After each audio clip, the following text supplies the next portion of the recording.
Tyler buys a World Cup ticket package. Sophia pays for one match in cash and banks the rest. Same tournament, same city, same summer, and by the time it's over, one of them is right for a reason he never saw coming, and the other is broke for the exact same one. Because while 48 teams chase a trophy across 16 cities, the country hosting them is quietly stepping over a line that almost every fading empire in history has stepped over right before the lights went out. My name is Nick, and today we're running the actual math on what happens to the American economy after the confetti gets swept off the field. Not the recession bait, not the doom scroll, the real numbers, the ones still standing on July 20th when the last stadium empties out and everybody goes home. Because the World Cup didn't cause what's coming. It just handed 300 million people something beautiful to stare at while it arrived. Let's talk about the bread and the circuses. Here's what I want to do, and I want to be fair about it because this topic attracts a lot of people who are either selling you gold coins or selling you a bunker. So let's keep it honest and let's keep it even. Tyler and Sophia are the same person on paper, same age, same city. Let's say one of the 11 American host cities, so the tournament is happening right in their backyard. They both make about $60,000 a year. They both have a little cushion in the bank, a car payment, a credit card, and the vague low-grade sense that things have gotten more expensive lately without anyone ever quite explaining why. They are, in other words, you, or your neighbor, or the guy 3 cubicles over who will not stop talking about the group stage. The only real difference between them is what they believe this summer means. Tyler believes it's a celebration, and honestly, why wouldn't he? Every headline for 2 years has told him the World Cup is going to pour money into the country like a busted fire hydrant. He read that the tournament would add $17 billion to the American economy and create 185,000 jobs. He watched his mayor stand in front of a stadium on the local news and use the phrase once-in-a-generation windfall with a completely straight face. So Tyler does what a reasonable, optimistic person does when the good times are supposedly rolling. He spends a little. He puts a $1,200 ticket and travel package on his credit card. He upgrades the television because you can't watch history on a screen from 2015, and he tells himself he'll pay it all off when that windfall finally trickles down to him. Sophia watches the exact same coverage and has a slightly different reaction. Not cynical exactly, just itchy. She wants to go too. She's not a robot. So she buys exactly one ticket to one group stage match, the cheapest seat in the building, which still runs her the better part of a car payment. She pays for it in cash. Then she watches the rest of the tournament from her buddy's couch with a $12 pizza instead of a $200 stadium tab. And the money she didn't spend chasing the whole bracket, she quietly moves into a boring high-yield savings account that pays her a little something just to sit there. Because Sophia has noticed something about the big round numbers that get repeated on television. The bigger and rounder they are, the fewer people seem willing to show you the arithmetic behind them. So before she spends another dollar, she does the one thing almost nobody in that stadium does. She asks where that 17 billion actually comes from, and more importantly, where it actually goes. And that one question is where these two lives quietly begin to split apart. Let's start with the windfall, because it's the number on the thumbnail. It's the number the mayor loves. $17 billion, 185,000 jobs for the United States alone. Across all of North America, the projection climbs north of 40 billion. Enormous, delicious, the kind of figure that makes a city council vote yes without reading the fine print.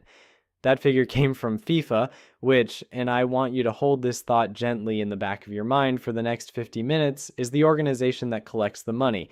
When the referee sells you on how fair the game is going to be, it's always worth remembering that the referee is also, in this case, the house. So Sophia keeps pulling the thread, and she finds that when an independent firm, Boston Consulting Group, ran their own numbers on the exact same tournament, they came back with something closer to $5 billion of short-term activity and around 40,000 jobs across all 3 host countries combined.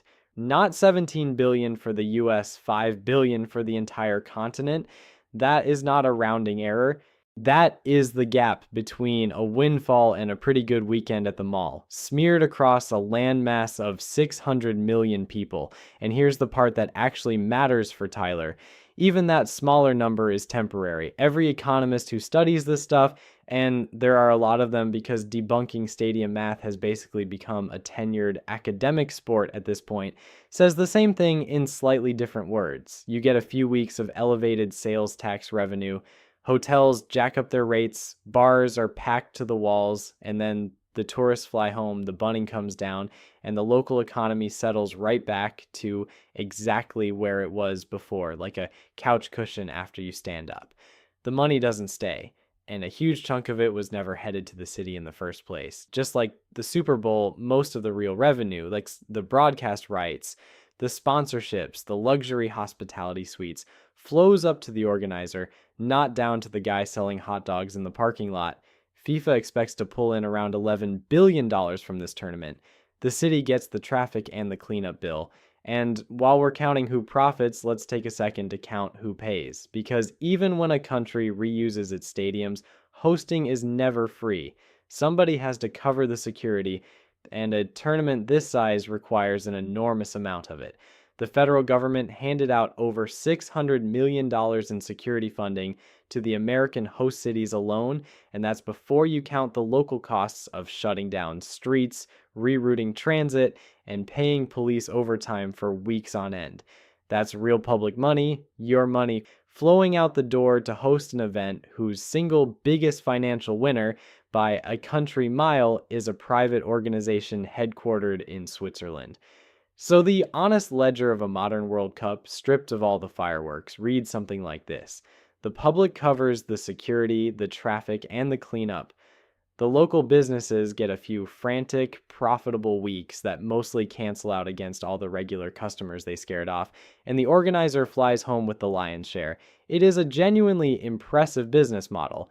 It's just not the one that was pitched to the city council. Tyler doesn't know any of this yet. Tyler's on his couch, watching a match on his beautiful new television, feeling like a shareholder in a boom. Sophia's watching the same match and seeing something closer to a very expensive fireworks show. Gorgeous, thunderous, and completely gone by morning. Now, if all of this were just theoretical, I'd tell you to relax and go enjoy the soccer, but here's the first thing that should make you sit up a little. This particular World Cup isn't just economically overhyped in the usual boring way.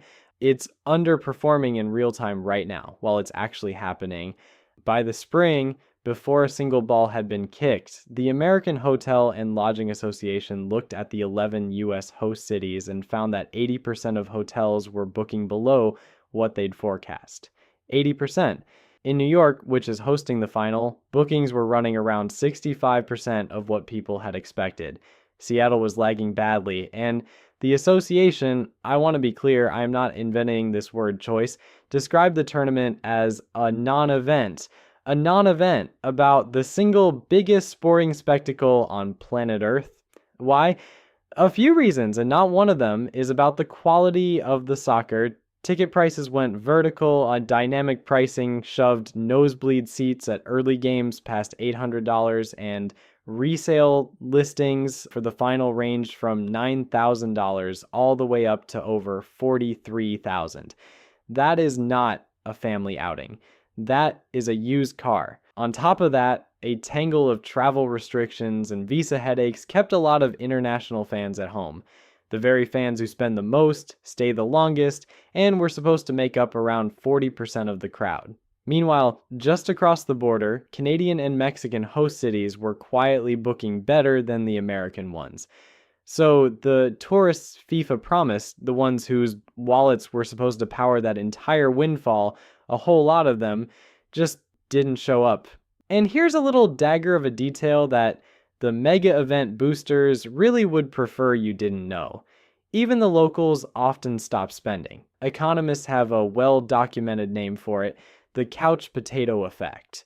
During the 1998 World Cup in France, the number of overnight hotel stays by foreign visitors actually dropped more than 13% compared to the same month a year earlier, and there was no measurable bump in retail sales at all. Why?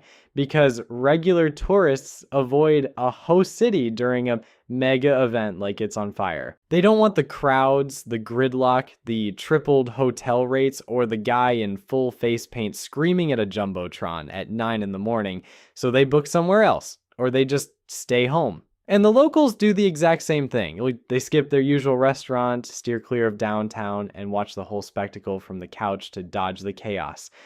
So the tournament doesn't merely fail to deliver the promised tidal wave of new money, it can quietly chase off a good chunk of the ordinary money that would have shown up anyway. Tyler hasn't noticed. He's having a wonderful time. His team is still alive. The vibes are immaculate. But Sophia's original itch just hardened into a data point. The windfall was oversold before kickoff, and now it's under-delivering during the event itself. And she's starting to wonder, seriously, what happens when it's over? Which brings us to the morning after. And to answer what happens then, we don't actually have to guess. We have receipts, decades of them. Because here's the iron law of hosting a mega event. The party is always incredible and the hangover is always underrated. Go to Cape Town, South Africa. In 2010, they built a genuinely gorgeous stadium for the World Cup, like $600 million, stunning views of Table Mountain, the works. Today it sits mostly empty, it has no permanent team big enough to fill it, and it loses somewhere between $6 and $10 million a year just to keep the lights on and the grass alive. There were actual residents who suggested tearing it down to stop the bleeding, a $600 million building, and the most cost-effective idea anyone could come up with was a wrecking ball. Go to Manaus, Brazil, deep in the Amazon rainforest, where in 2014 they dropped over $300 million on a 44,000-seat stadium. There is no top flight club there to use it. It takes almost 6 hours to fly there from Rio. They built a cathedral to a religion that, in that particular city, almost nobody practices. Zoom out, and the pattern is almost funny in how consistent it is. South Africa spent over $1 billion on 10 stadiums. Brazil spent around $4 billion. Russia spent nearly $11 billion on 12, and most of them now sit half-used, quietly hemorrhaging maintenance money. In one South African city, the government actually started cutting public services to make the debt payments on a single World Cup stadium. Sit with that trade for a second. Fewer services for actual living people, so the ledger on an empty arena can balance. Now, and this matters because I'm not here just to dunk on the World Cup. The United States is not about to make that specific mistake. This is the one place the 2026 tournament is genuinely, unironically smart. America isn't building fresh white elephants. It's reusing stadiums it already had, the NFL and MLS venues that were already standing and already paid for. So we dodged the crushing construction debt that sank a lot of past hosts. Credit where it's due. But dodging one trap doesn't mean the whole field is clear. The deeper pattern still holds, the one that has nothing to do with concrete and everything to do with human behavior. Demand spikes, then reverts. The sugar hits, then it crashes. And the sugar high was never remotely big enough to change the direction the body was already moving in. So the real question was, never will the stadiums bankrupt us, and they won't. The real question is this: what direction was the American economy already moving in underneath all the fireworks? Because that direction is the number that's still there on July 20th, long after the last vuvuzela goes quiet. And to answer that honestly, I have to deal with the single most annoying counterargument to this entire video, which is actually a good sign. If a thesis can't survive its strongest objection, it doesn't deserve your 50 minutes. Here's the objection, and I'm going to make it as strongly as the people who'd leave it in the comments would want me to. The United States has done this before. In 1994, America hosted the World Cup. 3.6 million fans showed up, still the highest attendance any World Cup has ever recorded. And you know what happened to the American economy afterward? It did not decline. It went on one of the greatest runs in modern financial history, the late 90s, the dot-com boom, markets exploding, unemployment falling, the whole decade practically glowing in the dark. So if hosting the World Cup dooms an economy, somebody clearly forgot to send 1994, the memo. And that objection is correct. It's just not the argument I'm making. because the World Cup didn't cause the 90s boom any more than a rooster causes the sunrise. What actually powered that decade was a once-in-a-generation technological earthquake, the internet, landing at the precise moment America happened to have its fiscal house in relatively decent order. The World Cup's real legacy from 1994 wasn't macroeconomic at all. It was cultural. It gave us Major League Soccer in 1996. It got a whole generation of kids kicking a ball around. That is a lovely legacy. It is not a gross domestic product legacy. So let me be as clear as I possibly can, because this is the exact hinge the entire video swings on. I am not telling you the World Cup causes economic decline. It does not. It's a rounding error against a $30 trillion economy. The tournament is not the cause. The tournament is the timing. In 1994, the spectacle arrived while the fundamentals were strong, and so the good times that followed were real and earned.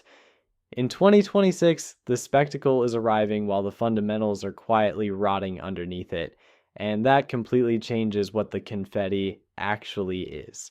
In 1994, the fireworks celebrated a country on the way up. In 2026, they might be the loudest, most beautiful distraction a country has ever thrown for itself on the way down, which is a heavy thing to claim out loud. So, now I have to prove it. 4 numbers. Tyler's going to cheerfully ignore all 4. Sophia already can't stop staring at them. The first number is the debt. And I know. The national debt is the vegetables of financial content. Everybody agrees they should care about it. Nobody actually wants to chew on it. So let me make it chewable, because this one is worth the effort. As of this summer, the United States government owes more than $39 trillion, and it is sprinting toward 40. To give you a sense of the raw speed here, the country piled on its most recent $1 trillion of debt in under 5 months. Outside of a world war or a full-blown financial crisis, America has basically never borrowed this fast in peacetime. And the federal government is running a deficit of around $1.9 trillion this year alone, meaning that is how much more it is spending than it is taking in a single year, stacked on top of everything it already owes. Now, big scary numbers are easy to tune out. Trillions stops meaning anything after a while. It just becomes a sound.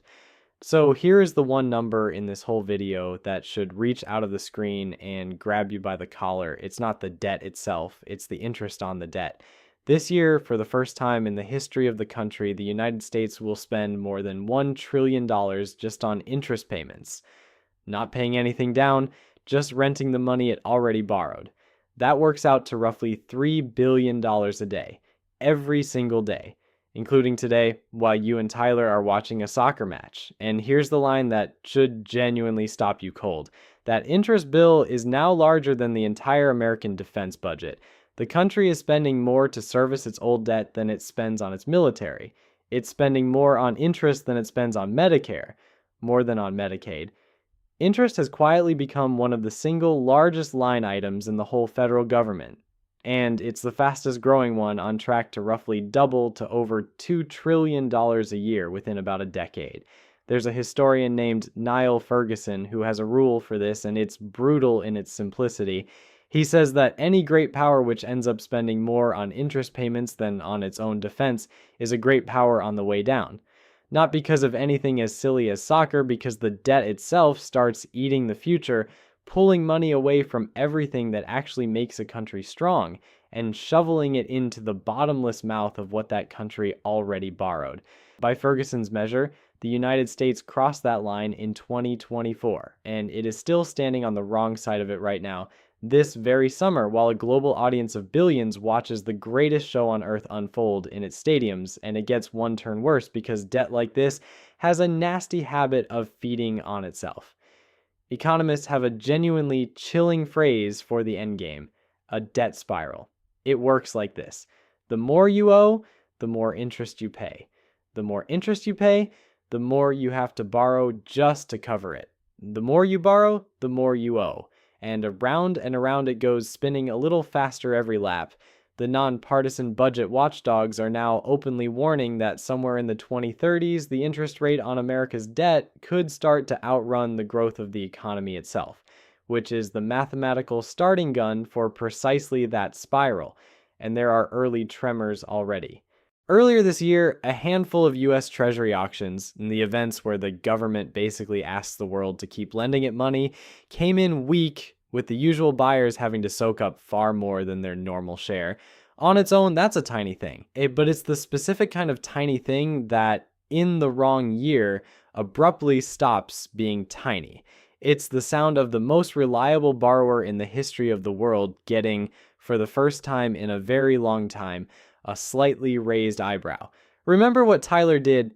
He put $1,200 on a credit card, betting the good times would eventually trickle down to him. He is, in miniature, doing the precise thing his government is doing at scale, spending money he doesn't have against a windfall that isn't coming.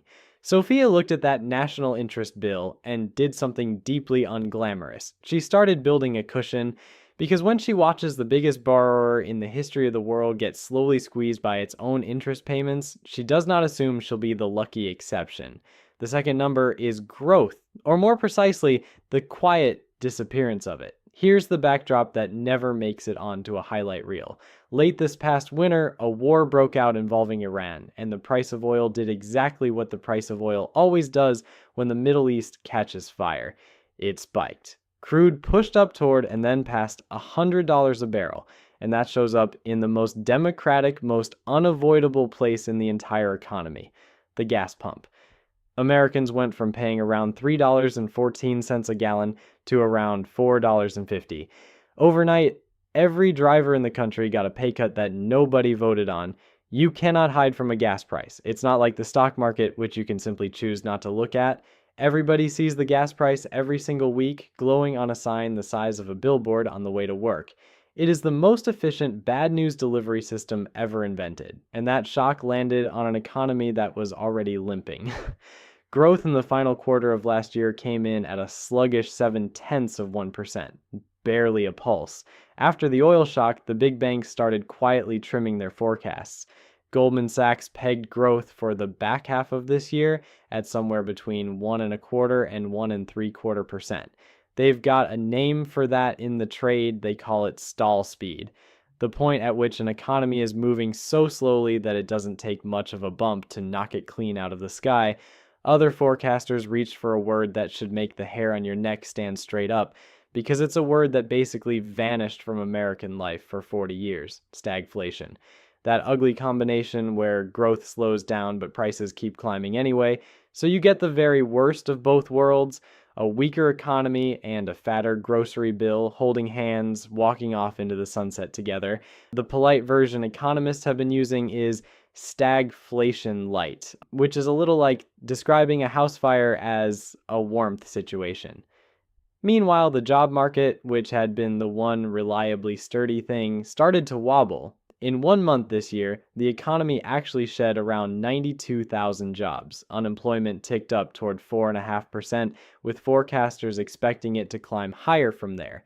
And the engine that had been holding the whole thing up, you, the American consumer spending money you may or may not have, started to show real fatigue. Real incomes softened. People began trading vacations for staycations, restaurants for groceries, wants for needs. Now, here's the honest counterweight, because it genuinely matters. Most forecasters are not calling for a crash. The base case, the boring, most likely least clickable outcome, is a slowdown, not a collapse. The odds of an outright recession this year sit somewhere around 30 to 35%, which means the smart money bet is still we muddle through, grumbling, I'm not here to sell you the apocalypse. The apocalypse guys are 2 aisles over and they take credit cards. I'm here to tell you the plane is flying at stall speed with a full load into rough weather. That's not a crash.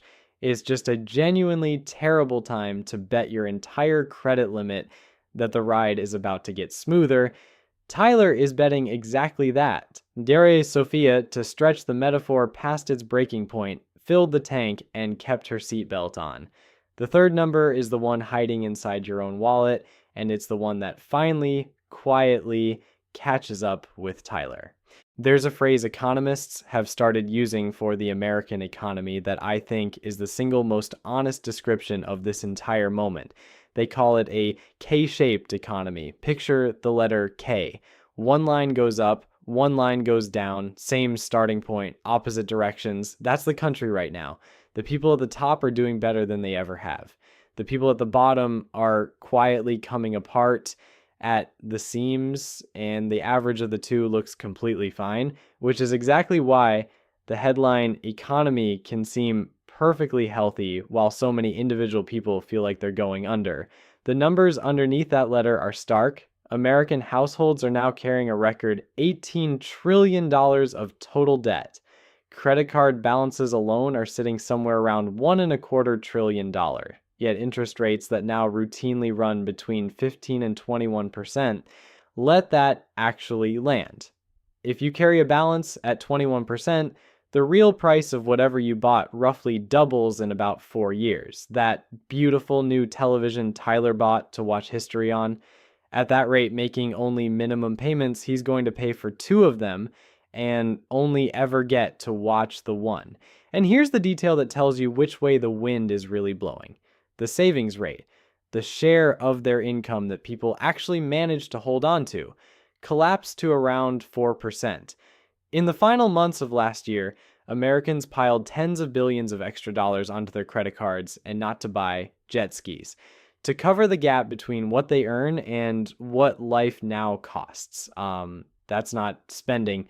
That's treading water with weights strapped to your ankles. And on top of all that, there's a second quiet tax that almost nobody voted for and almost everybody is paying: tariffs.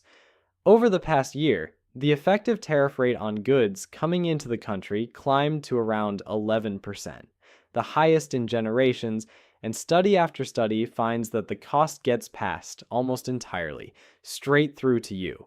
Depending on whose math you use, the average American household is eating somewhere between $1,000 and $1,700 a year in higher prices because of it. And it's the most regressive kind of tax there is. It lands hardest on the people at the bottom of the K, the ones who spend every dollar they make just to get through the month.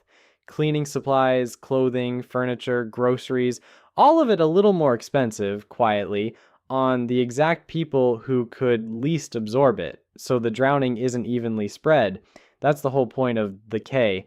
Among young adults, people 18 to 29, the rate of serious delinquency, meaning falling badly behind on debt, climbed to around 5%, roughly double the year before, and the worst of any age group. The subprime lenders, the ones who serve people running on thinner margins, are watching delinquencies run at nearly twice the rate of the big banks. The chair of the Federal Reserve himself has flat out said it: people at the lower end are struggling while people at the top keep right on spending. And people can feel it even when they can't quite put a name to it. Consumer sentiment, the surveys that measure how Americans actually feel about their own finances, sank to levels you normally only see in the depths of a recession. Heading into this year, roughly 70% of Americans said they expected it to be a financially difficult one. Now think about how genuinely strange that is, set against the backdrop of a country supposedly basking in a $17 billion soccer windfall. The official story says party. The people actually living inside the economy say brace. And when the mood on the ground and the numbers on the highlight reel disagree that violently, it is almost always the mood on the ground that turns out to have been reading the room correctly. Now go back and look at that $43,000 final ticket one more time. In a K-shaped economy, that price tag isn't a glitch. It's the entire story compressed into a single number. There's an America that can casually drop 40 grand on one afternoon of soccer, and there's an America that's putting its groceries on a cart at 21%, and the World Cup crammed both of them into the same stadium and then pointed a television camera at the expensive seats. Tyler is not in the expensive seats. Tyler is standing on the part of the K that bends downward. He just doesn't feel it yet because the credit card is absorbing the impact for him, the way a car's crumple zone absorbs a collision the half second before your body understands what happened. Sophia kept her savings rate deliberately high for one reason. She looked at this K and asked herself a genuinely simple question. Which line am I actually standing on? And what happens to my line if my hours get cut? She decided she'd rather have a boring cushion and be wrong than a spectacular summer and be right. Picture the two of them on the exact same evening, a few weeks after the final whistle. Tyler's credit card statement lands in his inbox. He opens it, sees the balance from the ticket package and the television, and a whole summer of feeling like a winner. And at the bottom, he sees two numbers, the full amount and the minimum payment. The minimum is small, comforting, almost friendly. So he taps it, tells himself he'll clear the rest once things loosen up, and closes the app before the interest rate can ruin the mood. The whole thing takes 9 seconds. It feels like being responsible. It is quietly the most expensive 9 seconds of his entire year, because that friendly little minimum payment is exactly how 21% sinks its teeth in. It's engineered to feel painless right up until the moment it isn't. That same evening, Sophia opens her own banking app for a far more boring reason. She glances at the savings account, the one holding the money she didn't blow chasing the bracket, and it's ticked up by a few dollars in interest. A few dollars. Basically nothing. She feels absolutely nothing looking at it, and that flat line of feeling is the entire point. Because tonight, while both of them sleep, Tyler's money is quietly working against him, and Sophia's money is quietly working for her. Neither of them will notice the difference tomorrow or next week or even next month. And that is the cruel little trick buried inside all four of these numbers, and not one of them announces itself. They just grind away in the dark on autopilot, one unremarkable evening at a time, until one day the gap between two people who started in the exact same seat is simply too wide to explain to anybody who wasn't paying attention the whole way through. The fourth number is the stock market. And this is the one where even a lot of careful, intelligent people have quietly decided the old rules no longer apply.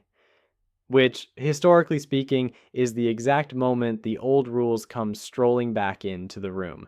There's a measurement developed by a Nobel-winning economist named Robert Shiller.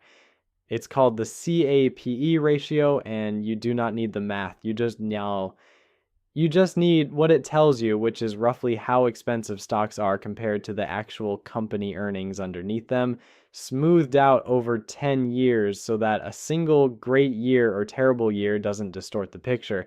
Its long-run average across more than a century of data is around 17. This summer, it crossed 40. 40. That has happened exactly one other time in 155 years of records. One.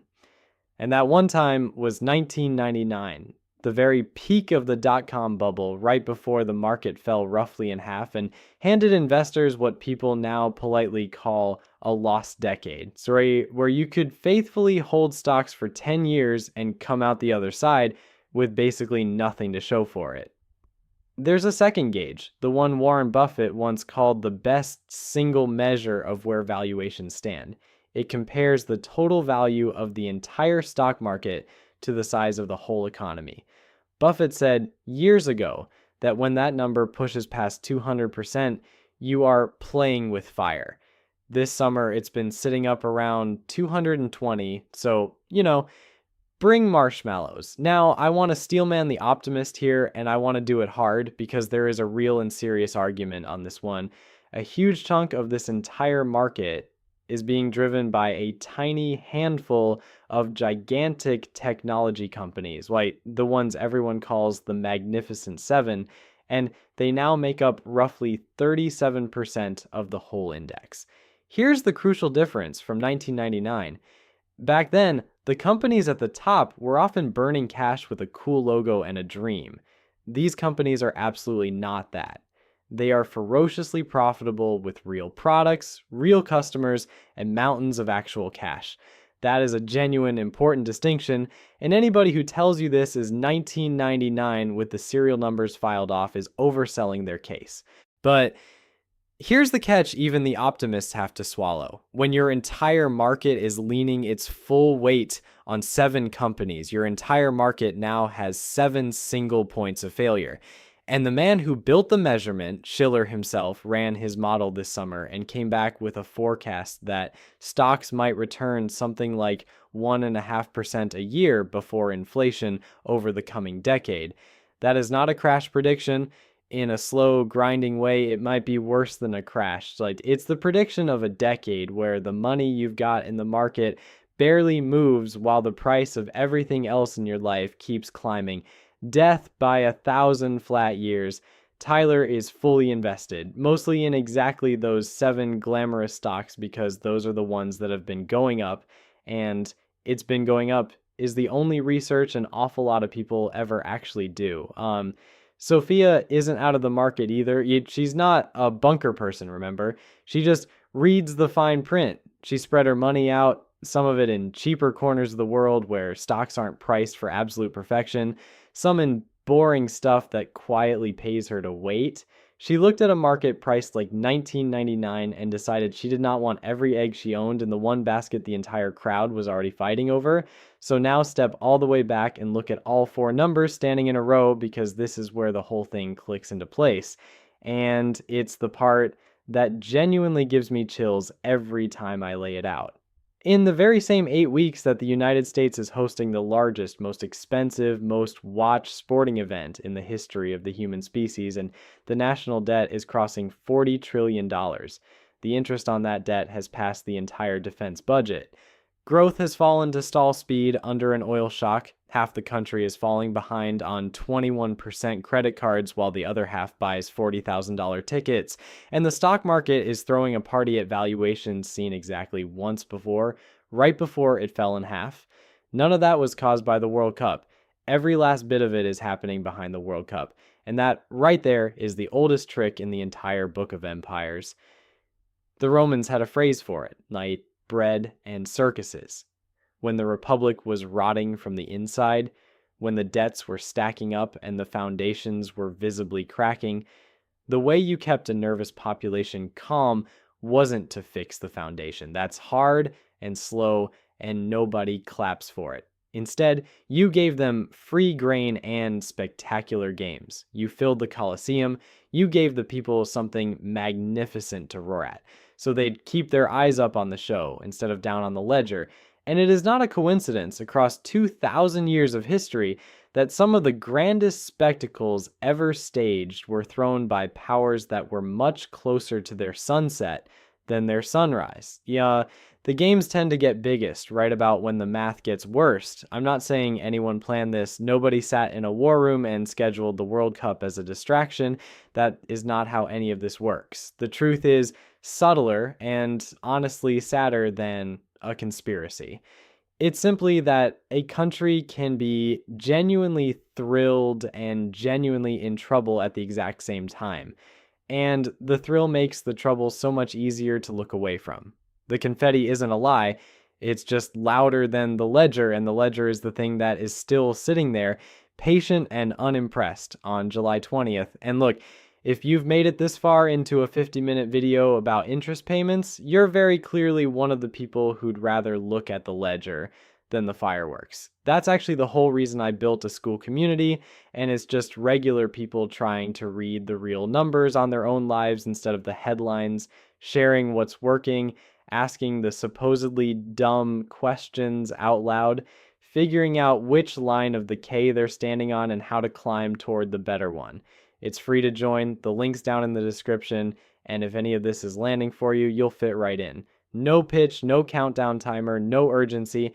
Just a room full of people quietly counting the zeros. Okay, back to Tyler and Sophia, because I promised you 2 people, not 4 numbers.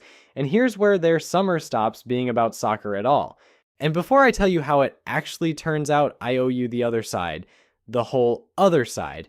Because if I only showed you the scary numbers and then rode off into the sunset looking wise, I'd be doing the exact thing I can't stand. The thing every doom and gloom channel does when it wants you frightened enough to click the next video in the playlist.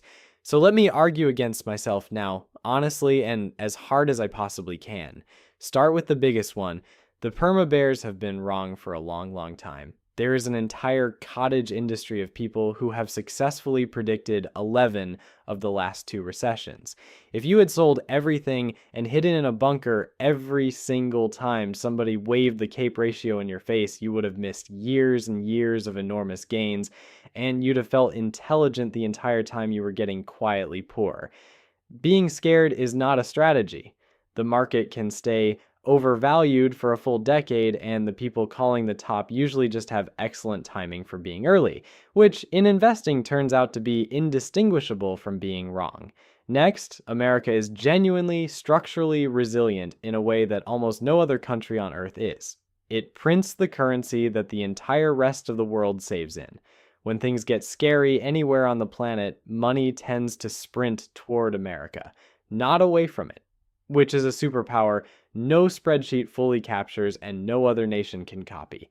The debt is colossal, yes, but the country's ability to carry that debt is unlike anyone else's in all of history.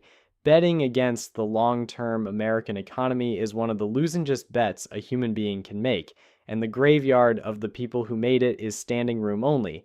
And those 7 giant technology companies, the optimists might just be flat out right about them. If artificial intelligence delivers even half of what its true believers expect, then today's insane valuations could look, in hindsight, like an absolute steal, the same way the people who were certain Amazon was wildly overpriced in 2010 feel about that opinion now. High prices are only a mistake if the growth never shows up, and sometimes the growth shows up. Even the base case leans more toward the optimists than the pessimists. Remember, the single most likely outcome, according to most serious forecasters, is not a collapse. It's a slow year, a muddle, growth that's disappointing rather than disastrous, and the 1994 comparison genuinely cuts both ways. America has stared down moments that looked scarier than this one and walked out the far side stronger more than once within living memory. So here's the honest verdict, the one that respects your intelligence instead of your adrenaline. Tyler is not an idiot for being optimistic. In most years across most of American history, optimism has been the correct and the profitable bet, and the people who sneered at it ended up looking foolish. If the next 10 years happen to rhyme with the last 40, Tyler does just fine, and Sophia's caution quietly costs her a little slice of upside she'll never fully get back. The question was never whether optimism is smart. Usually it genuinely is. The real question is whether this is one of the specific rare moments when it isn't, and there are a handful of concrete conditions that tell you when the ground has actually shifted under the optimist's feet. So here's how you tell the difference in real life. Instead of just picking a vibe and defending it to the death in a comment section, Tyler is right. Optimism wins. If a few specific things turn out to be true, is if artificial intelligence genuinely delivers a productivity boom big enough for the economy to grow out from under its own debt, the exact way the internet did back in the 90s. If the oil shock fades and inflation quietly drifts back down without the job market breaking on the way, if the country's leaders manage to find even a modest amount of discipline on that deficit before the interest bill devours everything else on the table. Under those conditions, the fireworks were the right thing to be watching, the debt was a problem for future people, and Sophia was just a worrier who left money sitting on the table. Those conditions have all happened before. They could absolutely, genuinely happen again. But Sophia is right. Caution wins if a different set of things turn out to be true. If that interest bill keeps crowding out everything else until the government is stuck, unable to spend its way out of the next downturn the way it always has before. If the K keeps splitting until the bottom half of the country is simply too tapped out to keep the whole machine running because the American economy is, at the end of the day, just people buying things and broke people buy less. If the market finally takes one long look at a decade of 1.5% returns and decides that 40 times earnings was, in fact, a terrible idea, Under those conditions, the confetti was exactly what it looked like from Sophia's seat the whole time, a beautiful distraction from a bill quietly coming due. And notice what is on neither of those two lists: the World Cup. Whether America declines or thrives has precisely nothing to do with who lifts the trophy on July 19th. The tournament is the backdrop, the plot is the four numbers. Anyone who tells you a soccer tournament is going to sink the American economy is selling you the exact same lazy magic as the mayor who swore it would save it. Same fairy tale, opposite ending. Both of them want you looking at the ball instead of the books.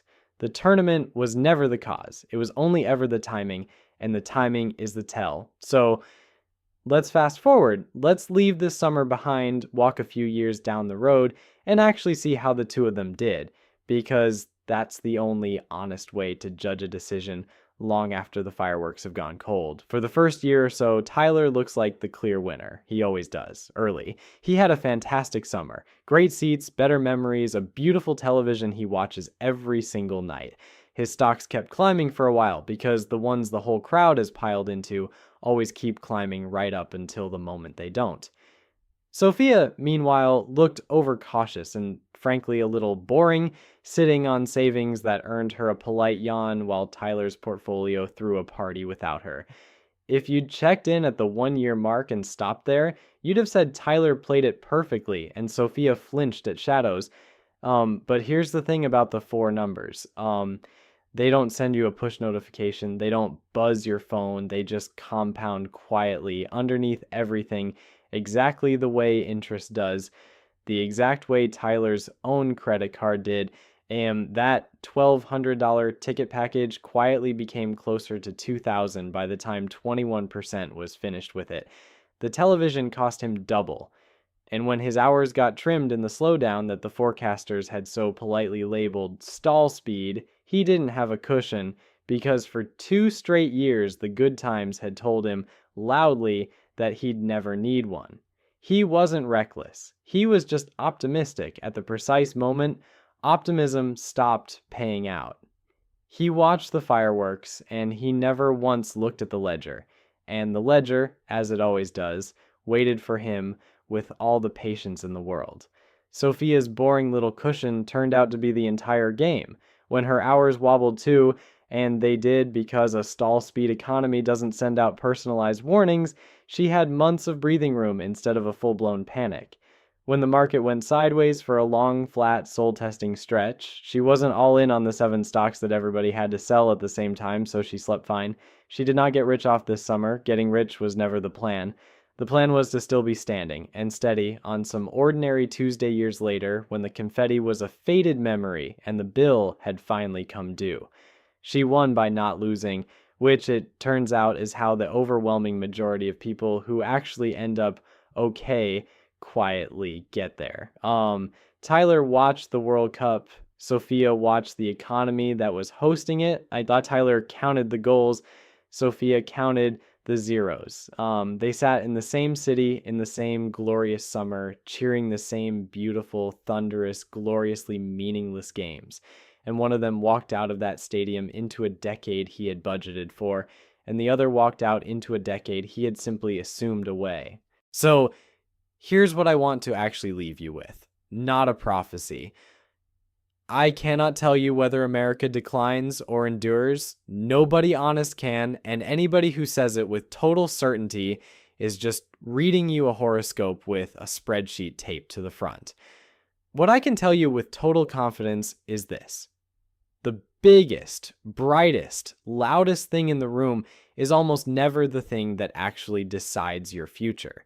The whole trick, the one Rome ran on its citizens, the one every fading empire runs, the one your own credit card runs on you, in miniature every single month, is to make the show so dazzling, so loud, so completely captivating that you forget to do the math. So the next time someone points at something spectacular and tells you the good times are finally here, that the windfall is coming, that this changes everything, do the one thing that almost nobody in that entire stadium bothered to do. Ask them the only question that has ever actually mattered: did you count the zeros or did you just count the fireworks? Because the answer that counts the zeros is the only one still standing on July 20th.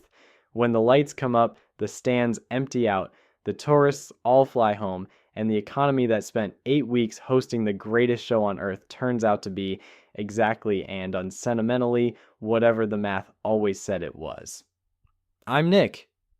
If this made you look at your own ledger even a little harder tonight, then that was the whole job. I'll see you in the next one, and maybe over in our school community where a whole room of us do this every single day.